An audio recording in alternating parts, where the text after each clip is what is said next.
welcome to Turn the Page, the official podcast of the Syosset Public Library.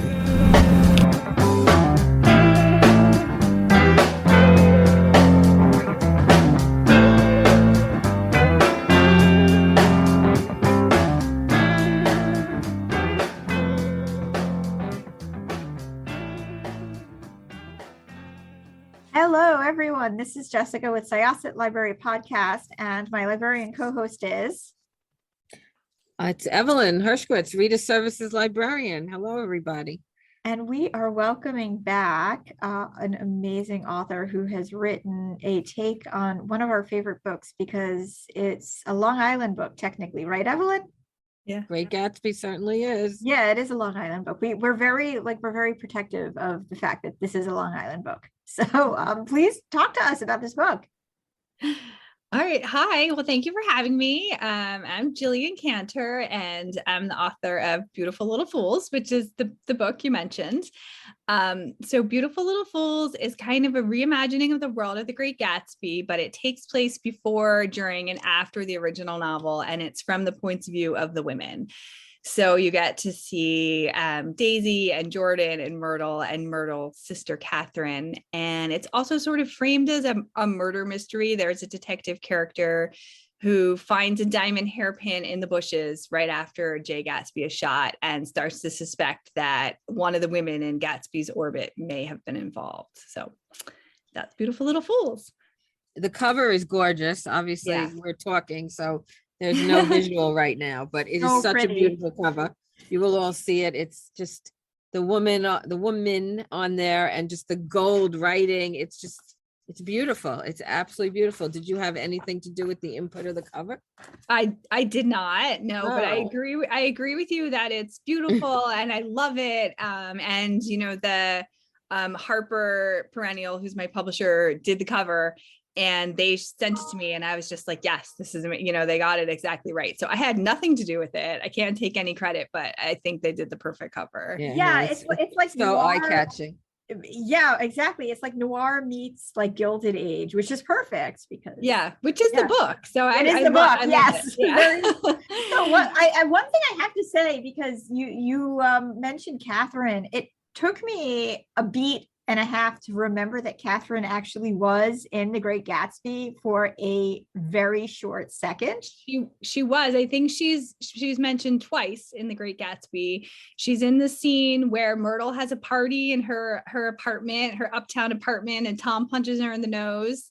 Catherine's in that scene, and then she's mentioned at the end after Myrtle dies. She goes to look at her body, and the coroner asks her if there was anything like, you know, funny going on with Myrtle. And she keeps a straight face and she says, no, there was nothing. It was just an accident. So that's always Catherine. We know she has red hair and we know she's Myrtle's sister.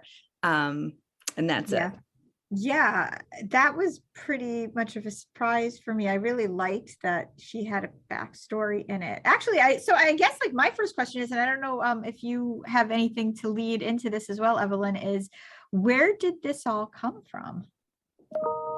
Yeah, that's a good question. I mean, I've always been a fan of The Great Gatsby. You know, I read it for the first time in high school and in English class. And it was like the first classic, quote unquote, classic book that I was assigned to read that I just loved. And then I read it again in college, and I'm looking because I think I have my I can't find my copy, but I read it again in college and I saved my copy. I still have it. It's on my desk, my very messy desk somewhere. And I would always come back to reread it. You know, every few years I would just pick it up and read it again. And I don't normally reread books, but The Great Gatsby was just an exception. You know, it's short, it's beautifully written. I'm always really interested in the point of view of The Great Gatsby, the fact that he chose Nick, this outsider, to narrate it. Which I always think is such an interesting choice as a writer. And I love the drama and the affairs and the recklessness and the murder and the roaring 20s, you know, all of it. But I always like thought about the women as I was reading the book. You know, the women are such a central part of the plot, but they're also just these like side characters in the book. We don't really know what they're thinking or what they're feeling. So I always kind of thought about them and wondered about them. And, you know, I had the idea that I could write a novel from Daisy's point of view. That was sort of like my first thought. And I was talking about it with a friend, and she said like, oh, you know that the copyright's expiring on Gatsby soon, right? And I didn't actually realize that till she said it. And then I just felt like, all right, well, this is the perfect moment to explore the women. And it kind of went from there.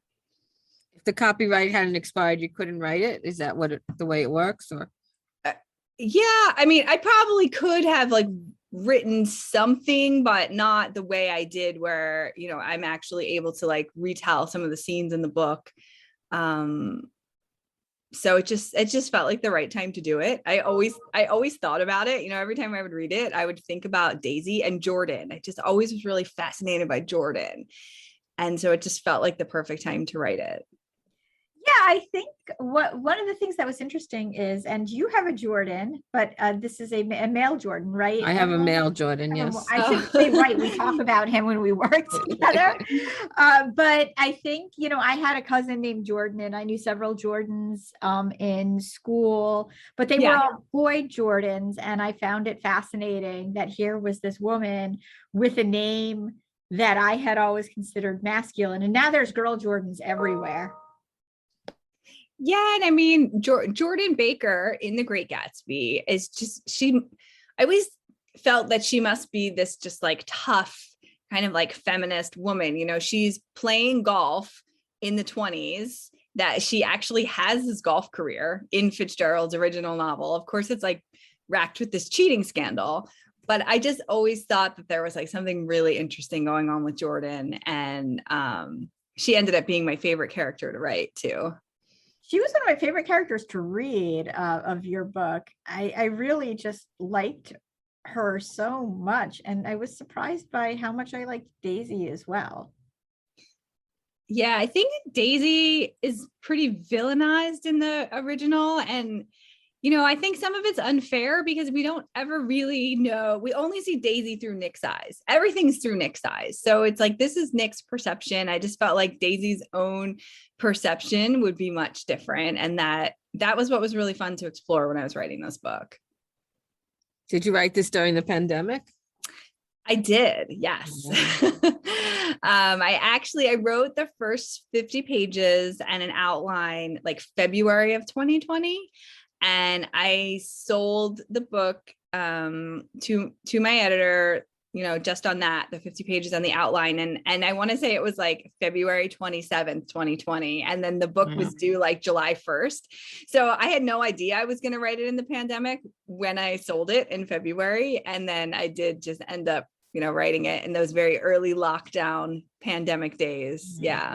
A lot of the authors we've spoken to, they say their writing life didn't really change that much during the pandemic because you guys pretty much stick to yourselves and write. So was it any different? I mean, it was like different for me because my kids were home. Okay. And normally they're at school.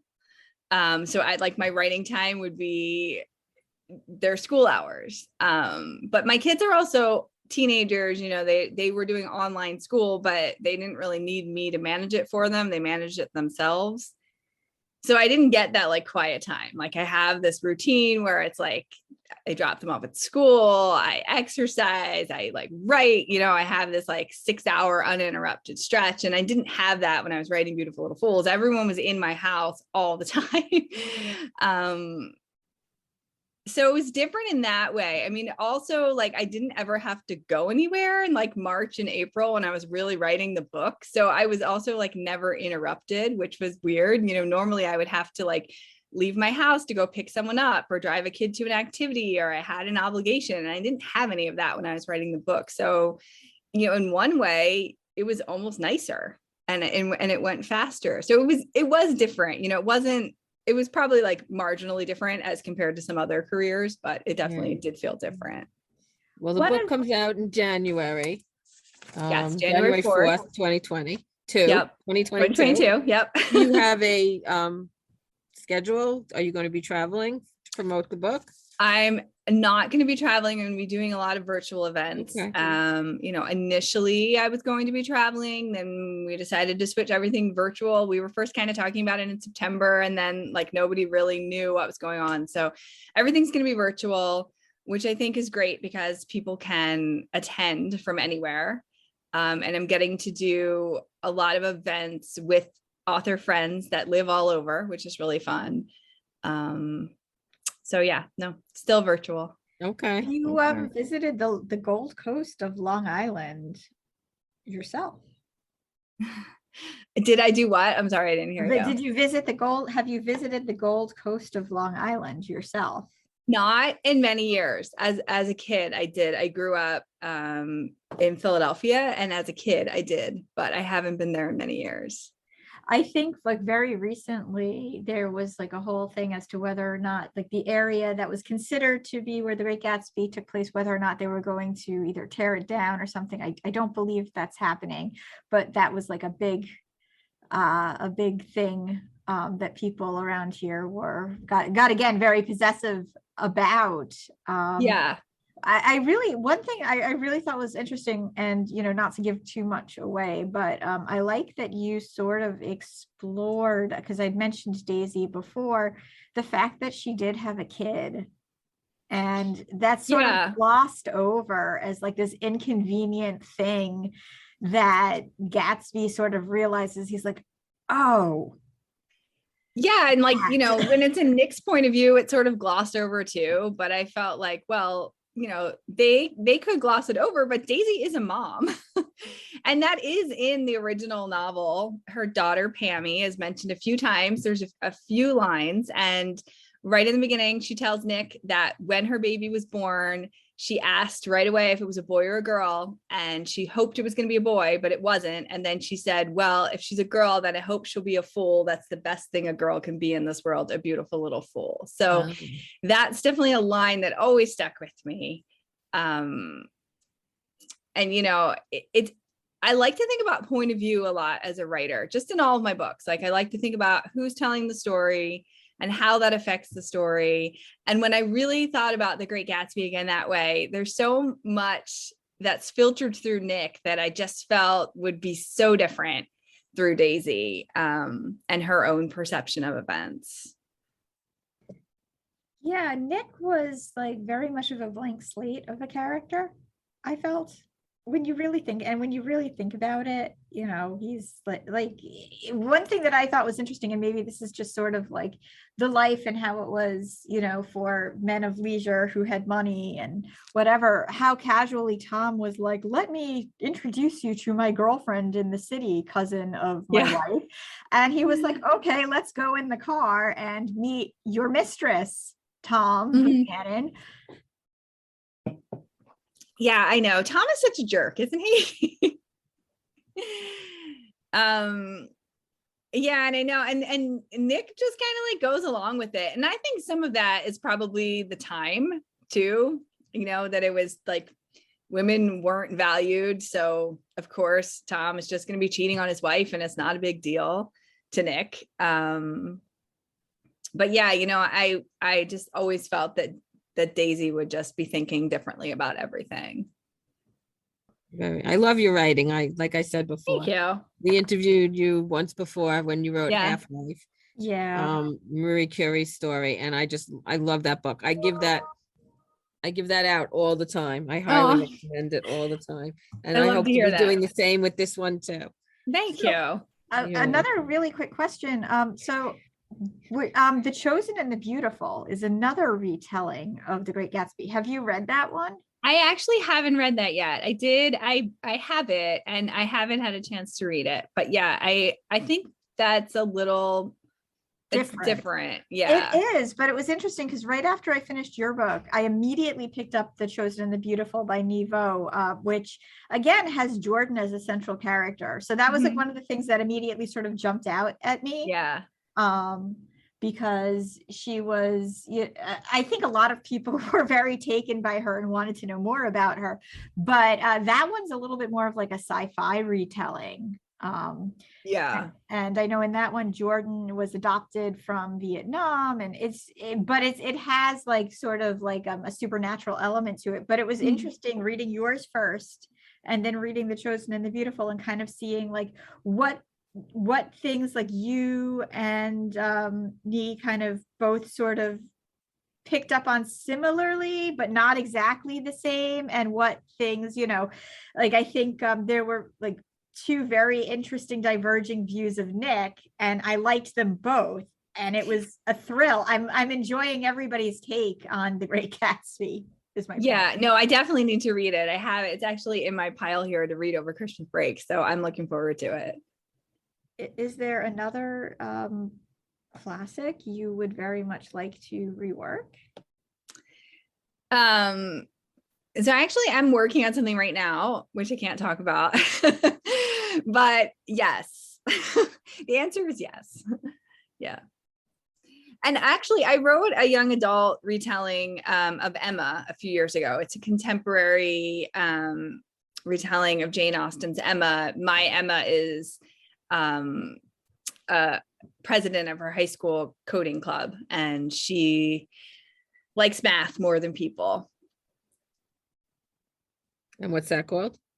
It's called The Code for Love and Heartbreak. Okay. That's very cute. I'm actually gonna have to pick that one up. You also did some fleshing out of Jay Gatsby's backstory, and there was just a lot more to his life between when he left for the army and then came back. Yeah. Did you do any research about New York during that time period, and women and how women moved throughout social circles? Yeah, no, I definitely did do research about like that era, New York, the suffragette movement, with which Catherine is a part of in my my reimagining. And the stuff like that I had for Jay Gatsby, like I took everything that's in the book from the original and the timeline that they set out. Like I fleshed the character stuff out, within those confines. But if you read through the original, you're sort of able to trace where every character was from 1917 through 1922. And a lot of it's just mentioned in a sentence. I think there's one sentence where Jordan explains where Daisy was for like 4 of those years. So I took all of that, and then I just sort of like fleshed out the scenes based on that. But even Jay, it's like, we know he's in the war, he's at Oxford, he comes back to New York. So all of that was sort of based from the original. But I read, my computer's sitting on it. I was like, it's right here. I think it's called Careless People, and it's a nonfiction book, but it's talking about the inspiration for The Great Gatsby. And it talks about this real murder case that happened at the time, but there's also a lot of really good detail in there about what New York was like during the time and what fashion was like. So that was a really good resource for me. And Sarah Churchwell is the author of that, Careless People. So that was a really good resource. And, the internet, newspaper articles, New York Times articles from the time. How many times did you read The Great Gatsby? I read it 3 times while I was writing. Right. I read it once before I started and took like extensive, notes about different lines and stuff. Then I read it again after I finished the first draft, like rechecked all my notes and then added some more details. And then I read it a 3rd time when I got the copy edits for the book, just to make sure I didn't mess up any of the details. Did you enjoy any of the movies? I did. I watched all of the movies that have ever been made, including there's one I had to order on DVD that had Paul Rudd as Nick. That's just like a lesser known. Yeah. What? I had to buy the DVD though, and then I had to dust off my DVD player to watch it. It was really good. I actually liked that one a lot. That might be my favorite. When did that come out? Because I love Paul Rudd. Gosh, I want to say like the early 2000s. I mean, Paul Rudd looks exactly the same always. That's that's part of why we love. There's something up with Paul Rudd and his perennial attractiveness that never seems. I know he was a really good Nick. I liked him a lot. I'm a little saddened because to me he's too cute to be Nick. Like Nick had to be somewhat good looking, but I liked Nick better in that version. Rudd. What's up? Yeah, so look that one up. I think it was I want to say it was like well, I'm not sure, but it's available on DVD only. I could not find it to stream. So I did buy the DVD and I watched that. And, I rewatched the earliest one that I had seen, many years ago. And then I watched the Baz Luhrmann one too, which was just sort of like spectacular with all the visual effects and the music. And it was really interesting to see how each film was slightly different. They were all telling the story of Gatsby, but there were little changes, especially with the women and some of the lines. And it was interesting to see how each filmmaker sort of brought their own vision to the story as well. So I did do that. I watched all of them before I started writing, actually. Yeah, I think. Would you like to see this book become a movie? I mean, yeah, I would. Of course, I would love it. Yeah. We'll see what happens, but I would love it. Who should play Daisy? That's a tough question. I don't know, maybe a young, unknown up and coming actress. Daisy is actually, I was kind of like shocked to realize myself, she's I think 22 or 23. And that summer when we see her in The Great Gatsby, she's super young. So I think it would have to be someone like really young and dynamic. I really liked Carey Mulligan's Daisy in the Baz Luhrmann. And Mia Farrow was very good as well. Yeah. What about Jordan? I know. Yeah, I know. I'm not good at playing this game. Evelyn, you're good at playing this game. Who would you? Yeah, no. That's a tough one. I don't know. Like she said, probably all new. I would say all new up and coming people, like the girls that are on the Disney Channel that I don't know now because I don't watch the Disney Channel. I have to ask my kids. My kids would have the answer to this question. What is it? Selena Gomez. I don't know if anybody saw Only Murders in the Building, but she is quite a compelling actor of her own. So don't ever knock someone who was a teen star because no, I think that would be amazing. She is amazing. I can't think of anyone's name off the top of my head. That's why I'm showing my age now. Oh, no. Yeah, no, it's a fun game to play. Yeah. Well, I went on to Goodreads and one of our local favorite author, Brenda Janowitz, wrote a review of your book. And I just I'm sure she won't mind me reading it out. No, I was lucky enough to read an advanced copy of Beautiful Little Fools. And I have to say it's Jillian's best book yet. This feminist retelling of The Great Gatsby is smart, sexy, and beautifully written. You'll fall in love with these characters you thought you knew while trying to figure out what really happened to Gatsby the night he was shot. So that's from our buddy, Brenda Janowitz. It's super nice. And Brenda has a book coming out February 1st called The Liz Taylor Ring, which I also got to read and is amazing. I loved it. I'm looking forward to that also. And I'm sure we'll have her here also. Yeah, she's our local. She's our patron. So well, this has been super fun. I'm just reading a little bit from your bio right now that says your books have been published in 13 languages. That's pretty amazing. And this is your 11th book? Yes, this is my 11th. Wow, that's great. Absolutely great. Well, I really I'm dying to know now what you're adapting next, but I will be surprised and we will leave an open invitation. Oh yeah, thank you. Well, hopefully I can, hopefully it works out and I finish writing it and it sells. And then I would love to come back. That would be great. Awesome. Well, I don't see why your books wouldn't sell. You're a wonderful. Thank you. I really enjoy your writing.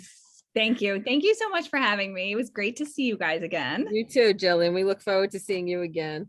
Yeah, for sure. So once again, this was Jessica. My librarian co-host was Evelyn. And our super guest was Jillian Cantor. Speaking about Beautiful Little Fools, which is out again, beginning of January 2022, which is about when this episode is going to drop. Everybody read it. Your library, wherever. We'll have it. It'll be available on Overdrive and it'll be available in the print. So.